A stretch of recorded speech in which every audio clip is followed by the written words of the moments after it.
we kick off today's conversation about Black folks on film, on TV, and on the stage, we want to open with that wonderful number that comes to us courtesy of the original motion picture soundtrack of the film The Color Purple, produced by Quincy Jones, featuring vocals from Letta Mbulu. That song is called Many Rains Ago, or Olua.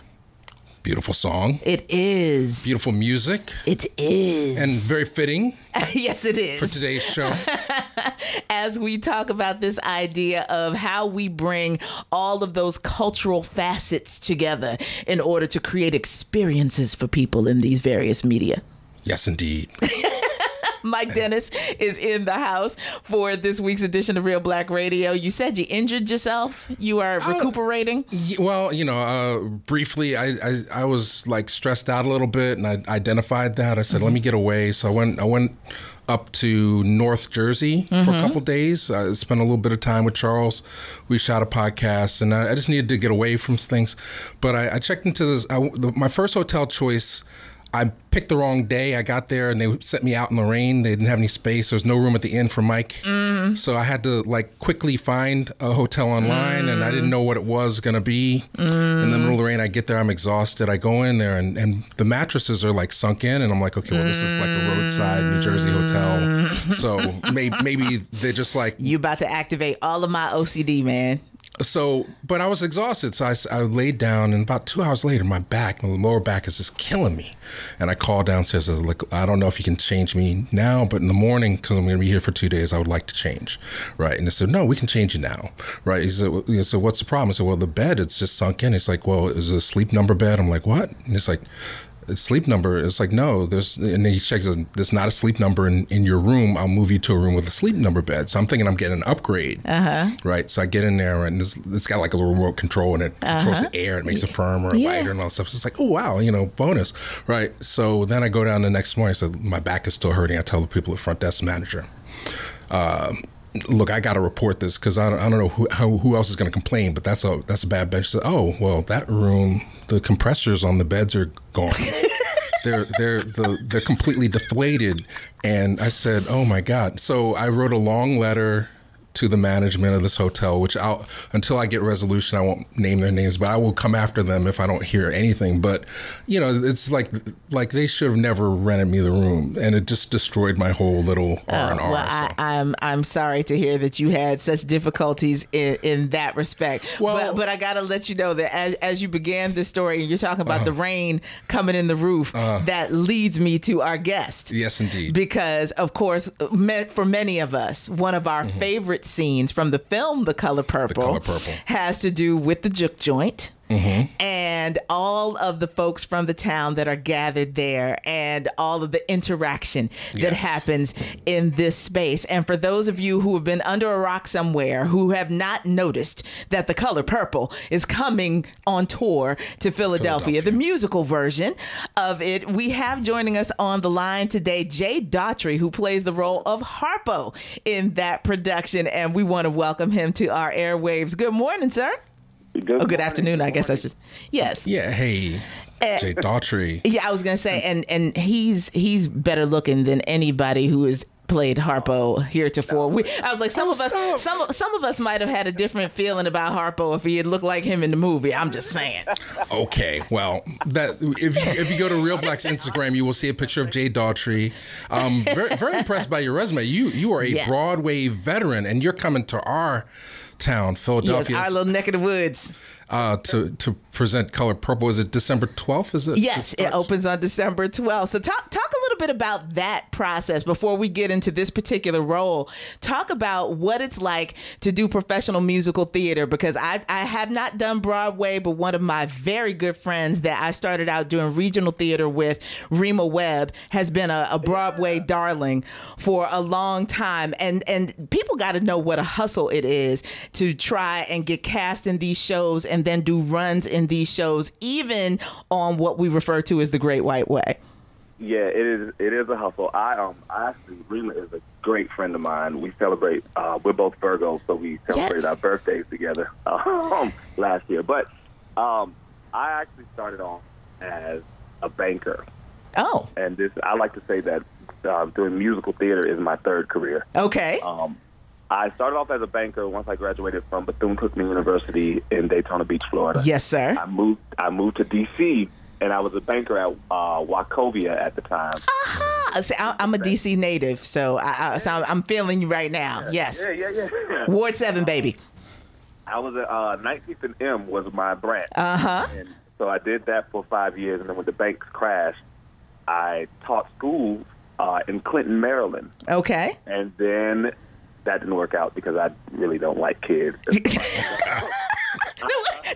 I'm not mad at you. Thank you for being upfront and honest about that. See, sometimes when you say that out loud, people make all kinds of assumptions about you. That's just real. You have to realize, like, this isn't for me. And which led me to doing musical theater. And I got to New York, and it was a completely different hustle. I mean, it's a day in, day out kind of hustle. But I was fortunate because I'm an African-American man, and there are fewer of us in New York doing musical theater. So I was able to get jobs quickly. And I was actually in Philly with Motown. Yes. It was my first time that I was there with Motown the musical. And since then, since I moved to New York, it's just been back to back to back to back to back, and I've been very fortunate. Well, I'm looking at your resume. Motown the musical, beautiful. The Carole King story, Color Purple, with some really great shows. That's got to help. Yeah. It really has. It's opened up a lot of doors. And like I said, and I grew up in the church, so I have that gospel thing, gospel sound, and in these shows and a lot of the shows, they need that. Yeah. And so I just want to thank the church. and 20 Feet from Stardom, you toured the world singing backup with so many other great artists. I mean, but why did you defer your dream? I'm curious. This goes back to when I went to college. I had been singing all my life, and my parents wanted me to go to either FAMU or Miami University or Florida State University.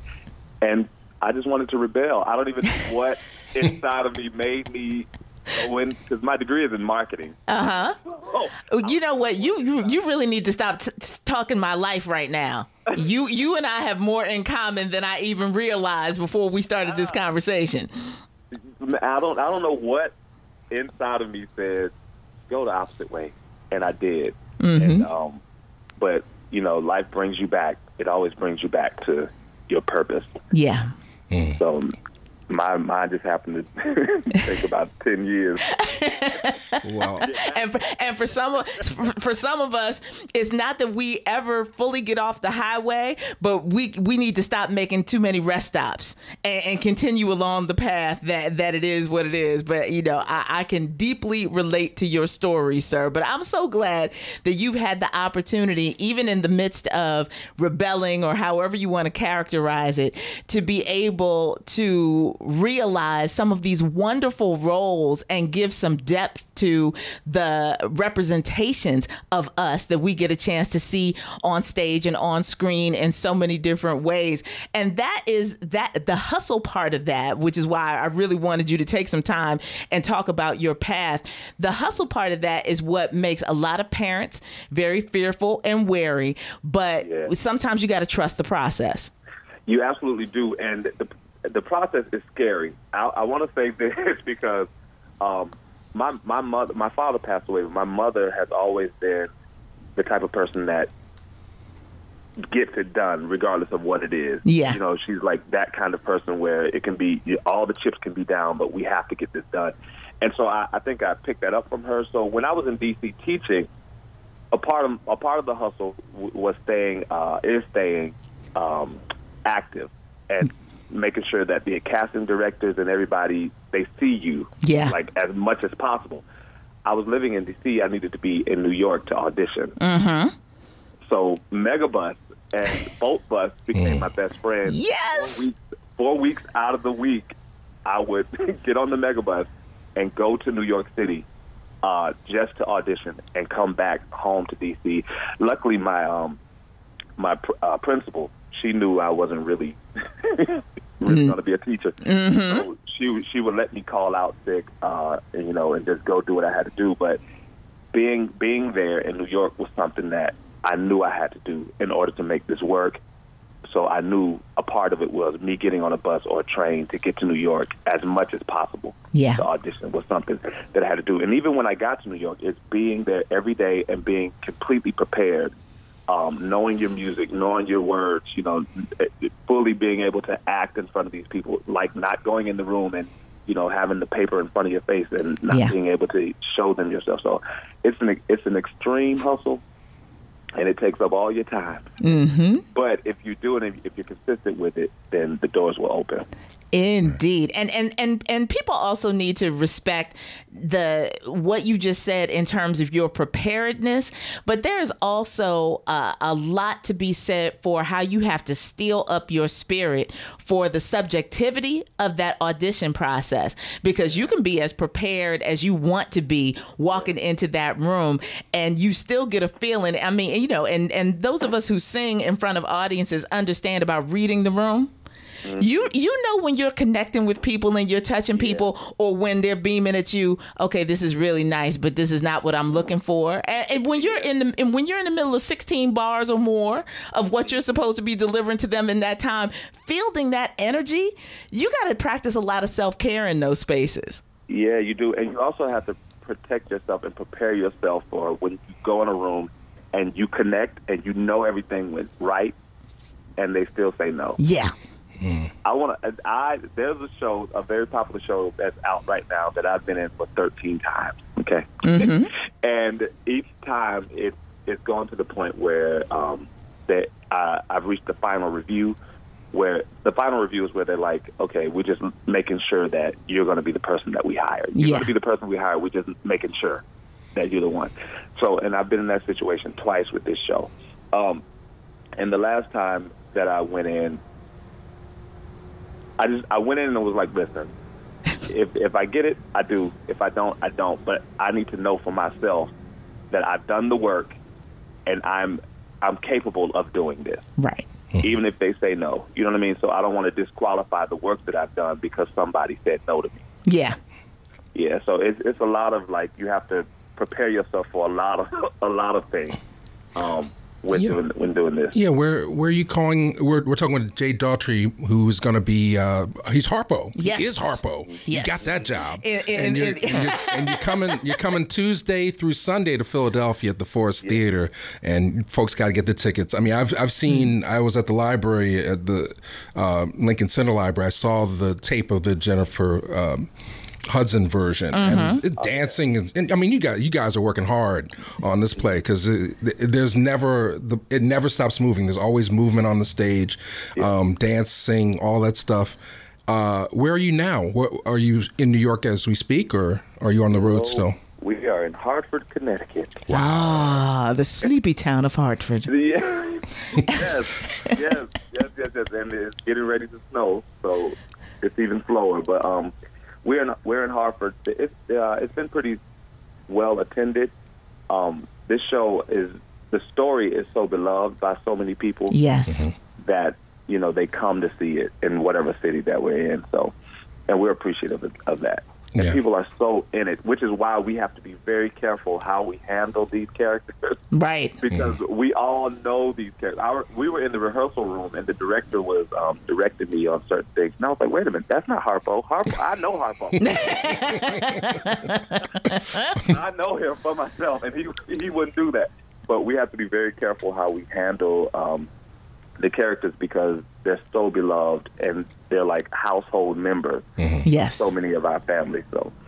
Yes, it's classic. It's classic American literature versus a book, then as a movie, now as a Broadway musical, which won a Tony Award. Yes, and now you're in it. I mean, but talking about self-care, I'm sure you've got a great family of folks that are on tour with you. But I mean, I know when you're traveling away, especially around the holidays, it's got to be a little rough. I mean, what are your coping mechanisms for this? My friends and family have. As I've learned how to, travel and be on the road, they've learned how to be my friends and family on the road. So they show up in random cities. Next week in Philly, my mom and my brother and his fiance will be there with me. And I also sing with a gospel group called Anthony Brown and Group Therapy. and they come out throughout the tour. That they come out in just random cities just to be with me and my friends from New York and wherever So, like, you have to have people that are willing to adapt with you as you, and, you know, come and give you whatever you need so that you don't go crazy. Because you live in a bubble. Like, you're with the same people all the time, even on your day off, which is your travel day. You're traveling with the people that you're working with. You know what I mean? Yes. You're with the same group of people all day, every day. Yep. And you need to make sure that you're able to. And then you're in a city that you don't know. Right. So you don't really want to venture too far out. So having people that are willing to come to you is essential. Yeah, what I've learned in my experience. Well, Philly's going to be a highlight for you, and it's a highlight for us. I mean, you're right at the Forest Theater. You're right in the thick of things. Indeed. You just step right out of your hotel, and you're in the middle of it. Unlike Hartford, which I'm sure is a whole bunch of Panera breads. Oh, you know what?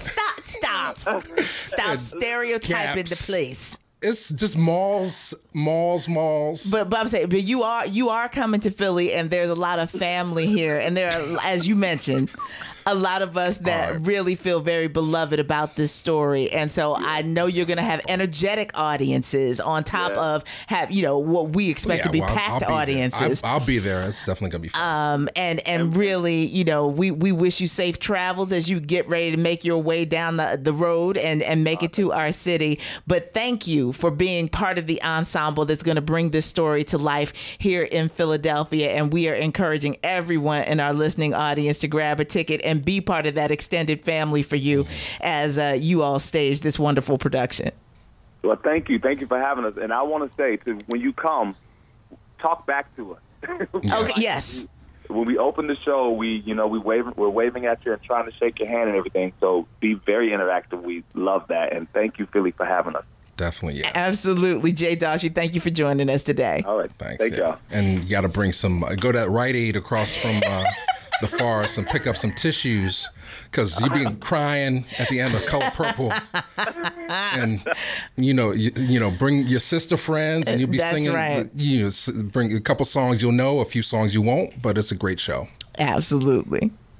And so, ladies and gentlemen, as you heard, it opens on the 12th. Now, I can easily recommend even attending opening night because A Soulful Christmas that I will be involved with on the 12th is sold out. Okay. So, if you're still looking for some cultural enhancement and everything else that's going on, then The Color Purple is a wonderful alternative to being at the Kimmel. And it's all part of the Kimmel's campus. It's part of their Broadway Philadelphia season.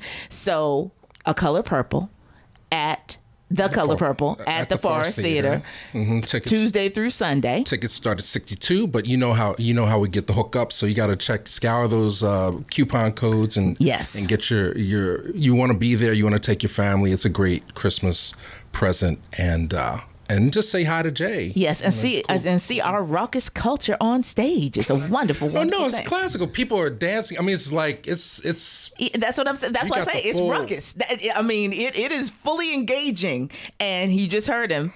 This is not polite theater. They want you to talk back, enjoy, be fully invested in what you're going to see on stage. We got to take a quick break, and when we come back, we will be joined by filmmaker Tariq Nasheed of Hidden Colors 1, 2, 3, and 4. Now he's taken on Haiti, the history of Haiti, with a new movie called 1804, The Hidden History of Haiti, and he's going to join us in the next segment to talk about that. Absolutely. That and much more as we continue with this week's edition of Reelblack Radio. Hang tight. But if you knew her and found her dead on the ground, how can you run when you know? I can't even express to you, ladies and gentlemen, how when our talent in our community that have a different relationship to material than mainstream America does, and they choose to redo something with a certain kind of sensibility, how beautiful it is to me. And there are many people who lived through the Vietnam War, who lived through this particular era in history, who recognize that song from Crosby, Stills, Nash and Young they just had a jauntier sound, even though it was a very solemn commemoration. This song is all about the Kent State University massacre, right? And so we're familiar with it from that perspective. This rendition of the song that was re-recorded for Ken Burns' PBS special on the Vietnam War features John Batiste on piano, Gary Clark Jr. on slide guitar, and Leon Bridges on acoustic guitar and vocals, all with that rendition of Ohio. It's beautiful. It's very melancholy, but it's beautiful. And there's something about, listen, when our brothers collaborate in that way, it moves me because, you know, in this industry, there's so many egos involved. There's so much jockeying for position and being the it dude of the moment that, you know, I don't remember all the provenance that I read about how this came together in the way that it did. But just those three. And for those of you who are unfamiliar, Leon Bridges is the youngest of the three of them. A young guy from, I think, right outside of Houston, who is doing the acoustic and doing the lead part in that. But Gary Clark Jr. is a guitar god. And beyond that, you know, the idea that he's doing a different medium now. Normally he's shredding on the electric guitar, so that slide guitar. And John Batiste, a son of New Orleans, and coming from a musical family and everything, but the gravitas that they give that rendition of the song, I thought is just it's wonderful. Beautiful. Now I know people would be commenting if I don't mention it. The Isley Brothers also did an amazing remake of Ohio as well, and it's protest music, and I guess it loops into what we're about to talk about. Yes, it does, and that's why I wanted to share it, because we're talking about rebellion and being aware of our past and our history and our legacy and you know, just defining ourselves. I think your previous segment is like, you know, like what is the normal? We can't allow that others to define what the normal is. And with us on the line, once again, joining us, this is one of the most prolific Black independent filmmakers and bloggers and authors, Tariq Nasheed. Welcome, sir. Hey, how are you guys doing? We're good and glad to have you back with us again. Yeah, good morning. Good morning to you. I don't even want to waste too much time. I mean, I just wanted to tell you again, I tweeted you how much I love your new film, 1804, Haiti, the Hidden History of Haiti, which is out now. I guess you can stream it and buy the DVD, support this brother. I loved it. I learned a lot. Tell people about it, how did it happen, all that good stuff. Yeah, man, you know, for a long time, people have been talking about doing a movie about the Haitian Revolution. Yeah. And people, they've been trying to get the funds together. I know Danny Glover, he was trying for years to do a movie about Haiti. And the word is, they told him straight up, they're not going to fund it if there's not a white hero in the movie. Yeah.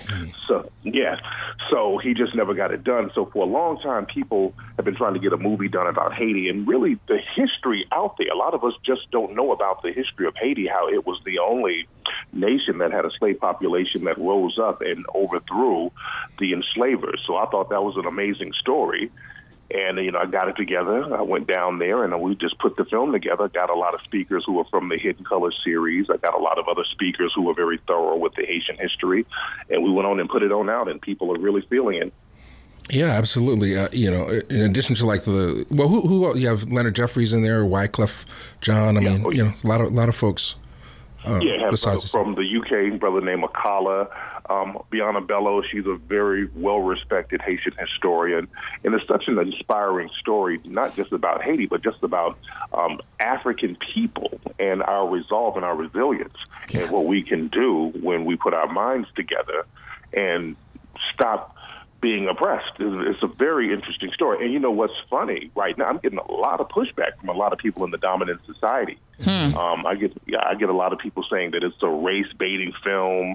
I've had people tell me the film was anti-white because we depict a lot of the French being killed in the movie. But, I mean, this is history. It happened. Right. So, and I tell people we have to look at the 12 Years a Slave movies all day. We have to look at the Django's of we being called the N-word 200 and 300 times in a movie. So they can't complain when we talk about real history and show it from a different perspective. So, and not only that, but one of the things that I think is incredibly important at this point is that, counter to you trying to tell a real story about real history, we have the rewriting of textbooks that refer to slaves as workers. Oh, absolutely. And other things that are, characterizations that people don't want to stand up and own up to. So if there was ever a time when we need a film like this, we are definitely in the midst of it. Absolutely. We have to start speaking truth to power and just telling what really happened and what's going on and how that relates to how we're living now. So this is why it's very important for us to control the narrative of our story. I'm real big on that because we keep jockeying for the dominant society to give us an opportunity to tell our stories, but we have enough numbers, we have enough access to the same type of mediums, so we need to be telling these stories on our own. Yeah. Yeah, and I love the way you do it. I mean, every film, you're 5-6 films deep now, and you use independent means, Indiegogo, to raise the funds. You set up your own screenings. Absolutely. The majority, it's like you're just way ahead of the game on a lot of these folks, and people are still complaining, when I get very frustrated. Quite frankly, I'll bring this up, and I don't know if you have an opinion. You were talking about Gabrielle Union. I love Gabrielle Union, but she was complaining that she had one of the most successful movies this year, Girls Trip, made over $100 million, but it's still labeled a black film. Yeah. And the majority of that money that movie made is going to finance white movies that she'll never be a part of. And I'm saying, well, wait a second. All right, that's true, but why? Where's the complaint? You're married to a multi-millionaire ball player. You had Queen Latifah in the movie. You had Will Smith's, 2 years ago, I remember her complaining about the same thing. We're going to make our own. Why are you still... Yeah, why are we still asking? Why are we still suffering? Yeah. So I love what you're doing, Tariq. Absolutely, man. We have enough resources. We have enough funds to fund these movies and screen them and distribute them on our own. I don't know why this thing, a lot of us, man, we still want that acceptance from the dominant society. That's what it really is. Well, that's exactly what it is, yeah. At the end of the day, no matter how much money you have, you still need that pat on the head. And I'm cool. I don't need a pat on the head. Well, let's talk about these Haitians. I mean, I learned so much watching this movie. I mean, first off, I mean, I think the key, from my understanding, watch the film, they never lost sight of their culture and their religion and their language. And never lost the fear. They understood what this was about, and that you have to fight fire with fire. So absolutely. And that was the thing with the Haitian people. They removed that fear because fear is always used to control people. That's what terrorism is, and slavery and enslaving people, that's a form of terrorism. And what happened with the Haitian people, they tapped back into their African spiritual system, which was the Budun, and tapping into those African gods and those African spirits, and they lost that fear of dying.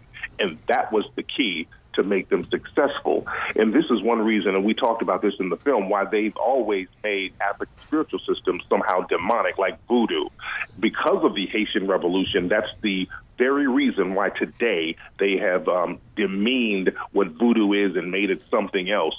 Zombie movies are based on the misrepresentation of voodoo. Let's be very clear on the misrepresentation of it. So we talk about the origins of that and what voodoo really is and how it's not demonic and how it's not negative. Because what's interesting, when I was down in Haiti, there were white people down there learning voodoo. If you go to Louisiana, there's white women who try to teach voodoo, and they call themselves mambo. So they have us scared of our history, but they will go study it and learn it and try to use it for themselves.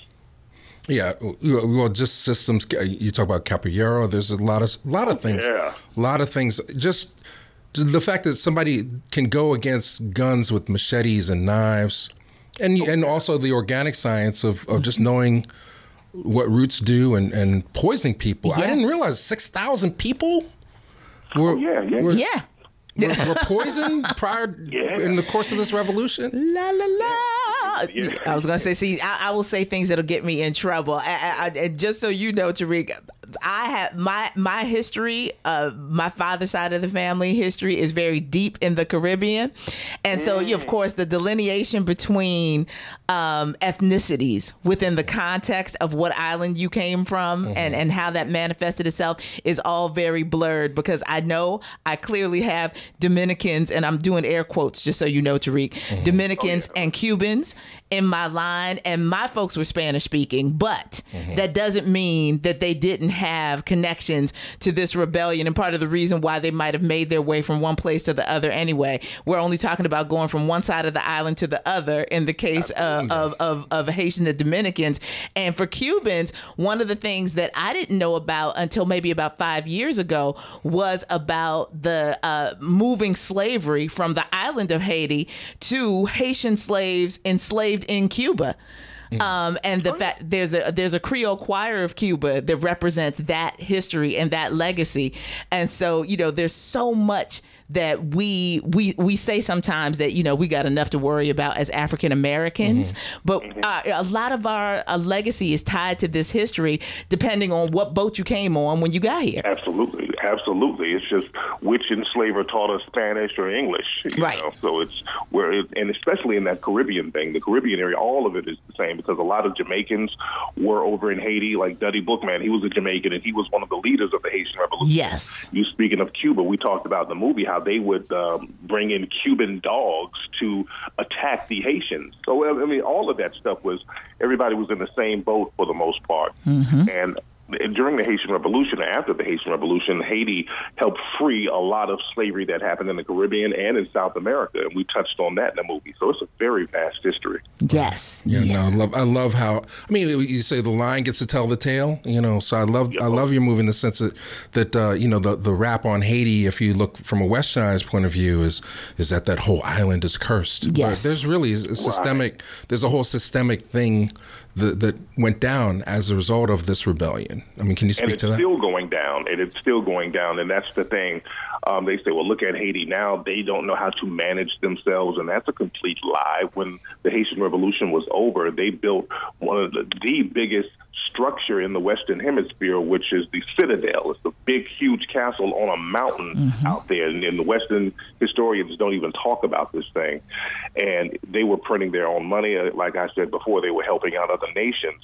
So all the Western nations had to get together and sabotage them economically, and they still sabotage them economically today. Everything you see negative that's happening in Haiti, it's created by Western powers. They go in there, they put cholera in the water, they sabotage the economy, they mess up trade deals. So they have to sabotage them so they won't become a rising nation. That's the whole thing. Even back then, they were saying we cannot have a black republic. Even Napoleon, there's documents of him saying we cannot have a black republic. So this is how systematic racism works. They all get together and make sure that black power and black progress is sabotaged. So we have to look at it in that context. Right. And this was an organized rebellion, wasn't, and so I love the quote you have in there, not to spoil the whole movie for people, and I think it's something everybody should buy for Christmas. Yeah, I was gonna say, because we have to get ready to go to break, so that's what we really want to let people know about how they get it,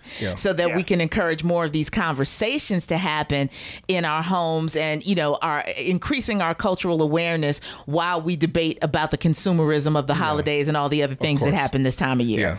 Yes, indeed. They can go to 1804movie.com, 1804movie.com, get the movie, and you will definitely enjoy it. And Amazon is where I got it, Amazon.com. Well, can you stay with us over the break? Because I do want to contemporalize the story that you're telling as you weave this into what's happening in Detroit and other cities in America in terms of how they're being treated. Is that cool? Absolutely. All right. Yeah, wonderful. All right. We will continue with Tariq Nasheed as we conclude this week's edition of Reelblack Radio after this. I've seen a lot of suns going down, but baby, trust me, no low life is gonna run me around. Bringing it back to the music of The Color Purple from his debut album Bone Deep. That's Philadelphia's own Jeff Bradshaw, along with vocals from Ndombi, with a remake of the song Miss Celie's Blues, or Sister, as most of us know it. And so hopefully that put a bit of a smile in your heart as we remind you about The Color Purple, the musical, coming to the Forest Theater, and our high recommendation that you make that a part of your holiday plans. But also, as you think about the culture you're taking in over the holidays, we want to get back to our conversation with filmmaker Tariq Nasheed and his latest project, 1804, The Hidden History of Haiti. And Mike, you had a particular question that you wanted to pose. We just have a few minutes left before we have to wrap it up, Tariq. But I mean, I really appreciate the movie. I'm looking for opportunities to bring it to Philadelphia to share. But people should definitely buy the DVD because I think it's your best film, quite frankly. I mean, I love the Hidden Colors movies, of course, but I think just as far as information and just straight history, I think it's a classic. And but what I also love is how towards the end you tie it into the contemporary issues that face Black Americans. You know, it's still a relevant issue. Like white folks don't forgive very easily. They hold on to things for a long time, and it's really interesting how you tie the history of Haiti into what's going on in Detroit right now.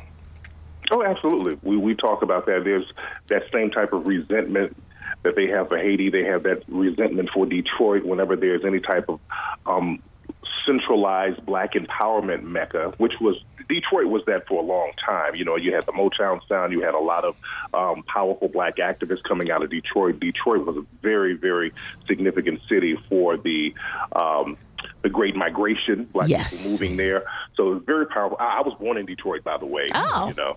Oh, yeah. So. I was going to say, I just want to shout out my buddy, journalist Herb Boyd, who has gotten an NAACP Image Award nomination for his book on Black Detroit. Nice. So there are a lot of cultural pieces that people can refer to read more about what you're sharing with us now. Absolutely. So, and we talked about in the movie how Detroit is being purged. They always have to sabotage Detroit.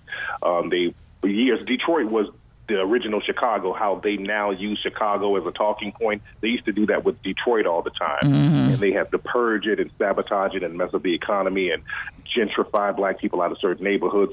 So it's that same thing that's happening there. Also, you guys are in Philly. Isn't Girard College? Yes, indeed. Philadelphia? Yes. And that ties in. Do you know that college was started from money from Haiti, with money from Haiti? Toussaint Louverture, he had money and he gave it to Girard, the founder, to hold.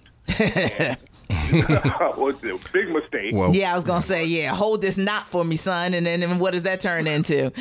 Exactly. Yeah. So Girard got that money and became a millionaire, went to the United States, went to set up the college right there in Philly, and segregated Black people you couldn't get into college as a Black person. Yep. And that money, that college was built on Haitian money. Mm-hmm. So that history ties in to a lot of stuff we do. Speaking of Chicago, the founder of Chicago was a Haitian, DuSable. Mm-hmm. The Nat Turner Rebellion, that was he was influenced by the Haitian Revolution. Yep. The Denmark VC revolution that was going to happen, but it was thwarted. He was influenced by the Haitian Revolution, and also they were going to go to Haiti after they overthrew the powers that be in South Carolina. So that history ties into what we got going on over here, in that energy is still there. And we talked about how a lot of the leaders were influenced by the Haitian Revolution, like Marcus Garvey. Marcus Garvey used to dress like Dessalines. Yeah. The Nation of Islam, they were influenced by Marcus Garvey. Malcolm X, his dad was a Garveyite. So all of that ties into how we are over here. Yes. Yeah. Well, I mean, so people always, we engage this conversation on Word Radio quite frequently about how our elders, our grandparents, our aunties and uncles in the listening audience, when during the holidays in particular, they get a little extra time with the younger generation in their families. And sometimes just the conversation is not enough to try and engage folks, to keep them in the room, to share this history and what have you. So your film is coming around around at such a crucial time. And we really do hope that as we approach Kwanzaa, as we have these moments where we have our friends and loved ones in the same space, that people will use your film as a gathering point, as a talking point in a very, very meaningful way. And so, Mike, I don't know if you have any more questions before we want to re-emphasize how people can get it. I got to boot you off, Tariq, because I got a show tonight. We're showing Melinda. I don't know if you know that film. That sounds familiar. 1972. It's Calvin Lockhart and Vanetta McGee. It's the very first studio picture financed by MGM that was written, produced, and directed by African Americans. Before that you had just before that you had just Gordon Parks as the first black director. The director was Hugh Robertson, who was nominated for an Oscar for Midnight Cowboy. It was also written by him, and then the producer was a former football player, and Lonnie Elder III, who wrote Sounder, was nominated for an Oscar for Sounder, was the writer of this. And, much of our history, it was never on TV. It was never on VHS. It just recently, about 2 years ago, came out on DVD and on Bounce TV for the very first time. But it's one of them. It's a very subversive black independent film, and Jim Kelly's in it. So people will enjoy that, and basically it's a lot of fun, and I just want to encourage people to come out tonight to the Bank Building, 38th and Lancaster, to check it out. And if you haven't seen it, Tariq, you should definitely see it. And I'm gonna look into that, definitely. And I watch it, and I watch your videos online, man. Good stuff. I love the way you talk about the history of a lot of black films. I really love when you have Charles Wood on there, man. You guys really vibe, and I learn a lot because I'm a historian and I'm into early films and the behind the scenes stuff. So, man, your channel is excellent, and I really like it, and I want you to keep up doing what you're doing. I appreciate you. I don't know when we have you on, we don't get as many views as when you're on CNN blowing up the spot, but and Fox and all that stuff. But we love that you always come back, and we love that you're productive and prolific, and you're speaking truth to power. And I want people to follow Tariq on Twitter, because every single day there's some issue that needs to be reinforced, and Tariq, you bring it straight, no chaser, all the time. So I appreciate you. Indeed. And we want to thank you for joining us on the air today. Anytime, family. Thank you so much. All right, absolutely. And so, Mike, here we are. I am encouraged, and I love the fact that as we kind of shifted last week and Brother Shamari was on his way in the studio, he said that he took his son to go see Coco. Oh, yeah. And was moved. He liked it. He liked it for that. Yeah, this is off air, but he said he liked it. People need to understand. No, but because of the principle. So, as we talk about how you can take this history of Haiti and apply it to things here in the United States, look at the historical connectedness to white supremacy, to stories of rebellion that we don't get, that we're not encouraged to know, right? And how it's characterized. The fact that Coco is technically a Mexican story doesn't mean that it doesn't have the same kind of threads about ancestral reverence and things that we pass down generation to generation that are so prevalent in the black community and everything else. So this, as people Did you go see it? I have not seen it yet, but people know Dia de los Muertos is my favorite holiday. So there's no way I'm not going to see it, but I just haven't had a chance. Maybe especially because it's going to be snowing tomorrow. Maybe I'll go tomorrow. But I'm so interested in making sure that as we're approaching the holidays, that between screenings like yours and things that are out in the major movie theaters, that we're thinking about those themes of family and generations and connectedness and how we really build on that as we kind of couch it in the holiday spirit. That's the most important thing. I mean, by the way, 8 p.m. instead of 7 tonight for Melinda. But yeah, absolutely. And I think it's just an ongoing struggle. I mean, Charles and I, we did a podcast yesterday which we're going to upload, and I think it's great that we have representation, but now it's really about using the power, because anytime you're using outside money, there is going to be some level of compromise. And I think the reason you're seeing movies like Coco is because they recognize that Latin America is a burgeoning market for entertainment. Yep. So they got to deliver those things. And And as long as we're going for the okie doke and we'll go see anything because of the poster, we're not going to get the truthful thing. So it's just something that we need to work on. And it also goes back to part of the conversation that I had with the Reverends today about leveraging your open door, which is that the main collaborators, the main creative collaborators for Coco are both Mexican-American, but they wrote the hit songs in Frozen. So, for everybody that's been driven crazy by their little girls in particular at home singing those songs, that they used being able to say, I can create a hit that anybody will sing. Now I want to tell you my story. Or now I want to tell you stories that are relevant to my cultural experience, and we can sell it too. Yeah, I know. If you look at the news, it's uncomfortable. And I think when Obama was in, looking at movies made me a little uncomfortable because it's sort of like a seesaw kind of thing where like the news was like, hey, we're winning, but then you see movies like we're still oppressed. Yes. But now the movies, like you look at the news, it's like, oh my gosh, what more? Who else are gonna get? But then you go to the movies and it's like, okay, Justice League and Thor, you got Idris Elba and Tessa Thompson saving the world, and Wrinkle in Time's coming in, Black Panther, so I think that culturally artists are recognizing that the world is changing, and they're kind of just like we saw black presidents in movies 10, 15 years before. That's right. We're seeing what the world is about to look like. Now Thor scares me because I don't want to spoil anything, but the ending of Thor scared me because I'm like, what am I supposed to think? But obviously we're in the midst of something, and I think it's just a great time for art, and it's a great time to see things manifest. But as long, like I was saying before, as long as we keep giving them everything, and not taking and keeping some for ourselves and empowering the next generation or whatever, or just settling for the lowest common denominator, we're going to continue to be having the same conversation. We've had the same, people are saying having these same conversations 50, 60, 70 years ago, even in Haiti. Yep. We just didn't have cameras then. So we have to break that cycle in some form or fashion, and I appreciate that we have a platform to do that. And even among the superheroes, for those people who think the Black Panther is an isolated incident, we were very excited to see in the Avengers movie that Black Panther and his chief of security, there's going to be a battle in Wakanda in that film as well. So lots going on that you can take in, ladies and gentlemen. Thank you for tuning in today. Use your illusion, tap into your imagination. Don't let this reality just keep you stressed out. That's all I Absolutely. We got to sign off. The Shamari Show is coming up next. Make sure you keep your dial locked here on Word Radio, 96.1 FM, 900 AM, streaming wherever you happen to be in the world. If you have our app, or if you're using the various streaming service, listen live on wordradio.com. Be a part of the conversation. Until next time, take good care.